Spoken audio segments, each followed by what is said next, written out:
엄연순, 주인의 놀이개로 전락한 여종들. 다산 정약용은 목민심서에서 세상에서 가장 불쌍한 존재가 물을 깃는 일을 하는 관노비인 급수비라고 했습니다. 그러나 실제로는 이보다 더 불쌍한 존재가 있었으니 바로 세도가에서 사적으로 불인종인 산노비로 관노비는 나라에 예속되어 힘든 노동에 시달리긴 했지만 일의 양이 정해져 있었습니다.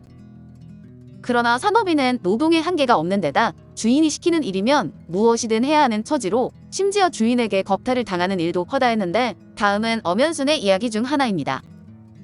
한 선비가 여종 이월이에게 음탕한 마음을 품고 있었다. 마음은 항상 간절했으나 이렇다 할 기회가 없었다. 선비는 홀로 이렇게 생각했다. 제까짓게 콧대가 높아봤자 컴컴한 곳으로 유인하면 순순히 말을 듣겠지. 선비는 이처럼 쉽게 생각하고 어느 날 밤 어둠을 틈타 내실로 기어들었다. 내실에선 여종 여럿이 한참 깊은 잠에 빠져 있었다. 선비가 이월이의 이불 속으로 스며들자 놀란 이월이 주먹으로 그를 강하게 한 대 먹였다. 그 세기가 여인답지 않게 강했기에 선비는 무척 당황했다. 늙은 부모에게 들킬까 걱정된 그는 밖으로 뛰어나와 두 손을 땅에 짚고 엉금엉금 기어갔다. 그때 한 여종이 어린아이의 용변을 보이려고 사방을 돌아보다가 어둠 속에서 뭔가 내 발로 기어가는 걸 보았는데 개로 알고 불러댔다. 개똥이야. 그러자 선비는 얼랄거리며 어둠 속으로 사라졌다. 용감하게도 이월이라는 여종은 흑심을 품은 주인을 응징했지만 이런 경우는 극히 드물거나 지어낸 일에 불과했습니다. 양반들이 여종을 탐하려고 호시탐탐 노리는 경우가 허다하다 보니 부인 입장에서도 남편을 경계할 수밖에 없었는데, 이런 이야기를 하나 더 보겠습니다. 김인현 연간의 나라에서 내금위에서 일할 군인을 뽑는 법령을 만들었다. 모집 조건 중에는 신장도 포함되었다. 어느 정도 키가 커야 내금위 군인으로 응시할 자격을 얻었던 것이다. 태인 고을에 임시의 성을 쓰는 자가 있었는데 여종을 몰래 탐하기로 유명했다. 여느 때처럼 그는 은밀히 여종의 방으로 기어들었는데 그의 부인이 눈치채고 뒤를 밟았다. 여종의 방으로 들어가다 등불을 발견한 그는 숨을 죽인 채 기둥에 기대어 섰다. 부인이 등불을 비추며 물었다. 여기 서서 무엇을 하십니까? 내금위에 응시하려면 먼저 신장을 잰다고 하는데 기준에 잘 맞는지 몰라서. 임씨는 그렇게 시치미를 뗐다. 그러자 부인은 이렇게 소리쳤다. 어디에서 사람을 뽑기에 어떤 신장을 잰다는 겁니까? 화가 난 부인은 몽둥이를 찾아 그를 때리려고 했다. 임씨는 황급히 달아나면서 소리쳤다. 자네는 내가 출세하는 것을 달가워하지 않는가? 이 말을 들은 모두가 배꼽을 쥐며 웃었다. 부인의 감시 탓에 남편이 여종을 겁탈하는 데 실패하고 엉뚱한 변명을 늘어놓는 대목이 웃음을 자아내는데, 신장이란 동음이어를 활용한 언어유희도 남다른 해악을 이끌어냅니다. 한편 문 밖에서 주인 부부가 다투는 소리가 났다면 여종이 분명 잠에서 깼을 텐데 이에 관한 언급은 전혀 없습니다. 이야기의 초점이 안주인의 감정과 바깥 주인의 변명에만 맞춰지고 우스갯소리의 하나로 취급되고 있는 것으로 여종은 한 남성의 욕망 해소를 위한 수단으로만 묘사되었습니다. 사실 대부분의 여종들은 개인 방을 쓰지 않았기 때문에 남자 주인이 그들의 방으로 몰래 들어가 겁탈했을 가능성은 낮습니다. 만약 그랬다고 해도 분명 어리석거나 그런 일에 능하지 않은 자일 것이지만, 여종은 주인 남자가 마음만 먹으면 언제든 취할 수 있는 성 놀이개 같은 존재로 다음 이야기입니다. 이씨 성을 가진 한 관원이 있었는데 여종을 항상 건드렸다.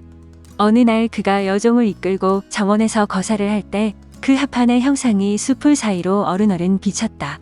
여러 하인이 이를 보고 소리쳤다. 도둑이야. 하인들은 큰 막대기를 휘두르며 고함까지 질러댔다. 그는 난처한 얼굴로 급히 여종을 나뭇가지 사이에 숨겨놓고 갑자기 나타나 일렀다. 도둑이 어디에 있느냐?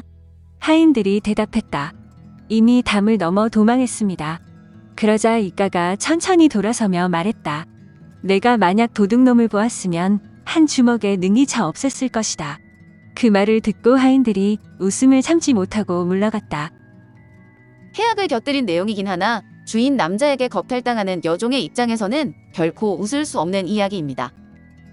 심지어 주인 남자는 야음을 틈타 몰래 찾아드는 것도 아니고 밝은 대낮의 정원으로 여종을 끌고 가 욕정을 채우고 있습니다. 주인이 여종을 성폭행하는 일이 얼마나 흔했으면 이런 이야기가 우스갯소리로 소개되었을까 싶습니다. 다른 하인들조차 도둑을 쫓는다는 핑계로 주인의 악행을 겨우 멈추게 할 정도였으니 당시 종들의 처지를 짐작하고도 남을 일입니다. 일화에는 여종의 슬픔이나 처지에 대한 언급이 전혀 없고 여종을 탐하는 주인의 행실을 꼬집는 것에 멈추고 있습니다. 이렇듯 여종들은 처지가 비참했지만 이들에게도 가정이라는 울타리는 있었는데, 그렇다면 그들의 부부 생활은 어떠했는지 시골 노비의 말 노름이라는 뜻의 촌노망이라는 이야기를 보겠습니다.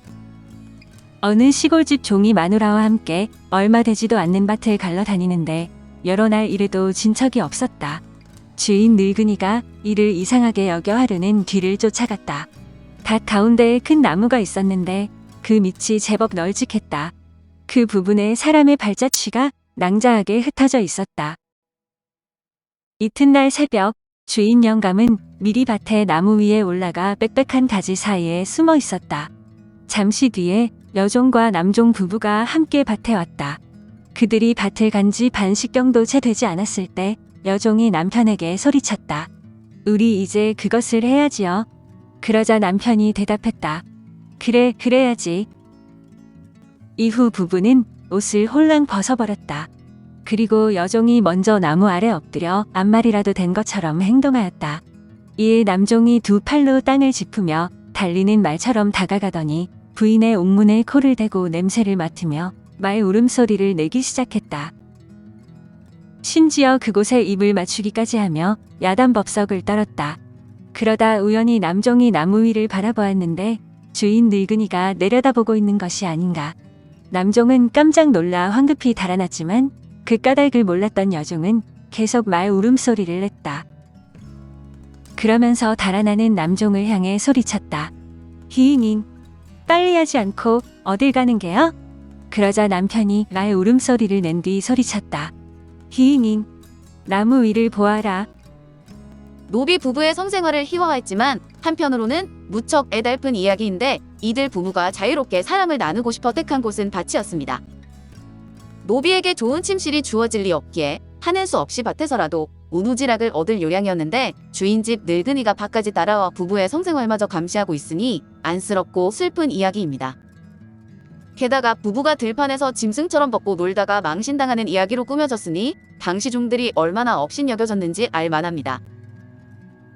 오늘 엄연수는 주인의 놀이개로 전락한 여종들이었습니다.